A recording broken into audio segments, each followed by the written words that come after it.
এই ফ্যানটা হচ্ছে 7:15-তে অন করে দিছিলাম, এখন 9:02 বাজে। অলরেডি 1 ঘন্টা 45 মিনিট প্লাস 47 মিনিট, আমার ঘড়ির হিসাবে 1 ঘন্টা 48 মিনিট।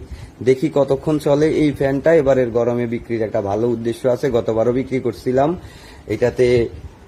কি বলে, এখন যে মোটামুটি মিডিয়াম পাওয়ারে আছে, হাই পাওয়ারে দেওয়া যায়। এর বাইরে হচ্ছে মোবাইল থেকে এই ফ্যানে চার্জ দিতে পারবেন, ফ্যান থেকে মোবাইলে চার্জ দিতে পারবেন। তারপরে এইখানে লাইট আছে, এই লাইট সুইচটা দেয়া এখন দেখাচ্ছি না, এই লাইটটা জ্বলবে। এর বাইরে এটা হচ্ছে এই যে পুরা 360, ওমা টাইট হয়ে যাচ্ছে, এই পুরা 360 জ্বলবে। এবং নিচে একটা হ্যাঙ্গার আছে, হ্যাঙ্গারও জ্বালাই দিতে পারবেন। যাই হোক, এটার বিস্তারিত পরে দেখামু।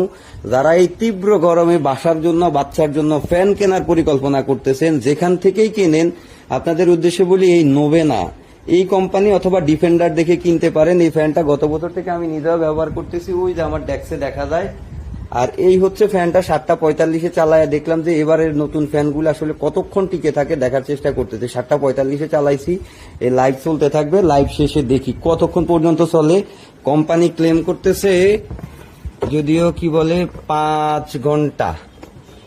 কই কোম্পানি, এই যে কোম্পানি ক্লেম করতেছে working time 3.5 for high speed, 6 for low speed. Low স্পিডে 6 ঘন্টা, হাই স্পিডে 3.5 ঘন্টা কোম্পানি ক্লেম করতেছে। দেখা যাক কি হয়। যদি হয় প্রচুর পরিমাণে, এই যে এখানে নিয়ে আনছি, আইনা রাখছি, কারণ প্রচুর দাম বাইরে যাবে, অলরেডি অনেক দাম বেড়ে গেছে, তারপরেও এনে রাখছি। মোটামুটি এটার দাম 1700-1800-2000-এর মতো হয়ে যাইতে পারে। বাট যাদের আসলে ফ্যান দরকার, দেখানোর জন্য না, কাজের জন্য দরকার, তাদের জন্য এটা খুবই উপকার হবে। যেখান থেকে কিনেন এই নোভেনা দেখে কিনবেন।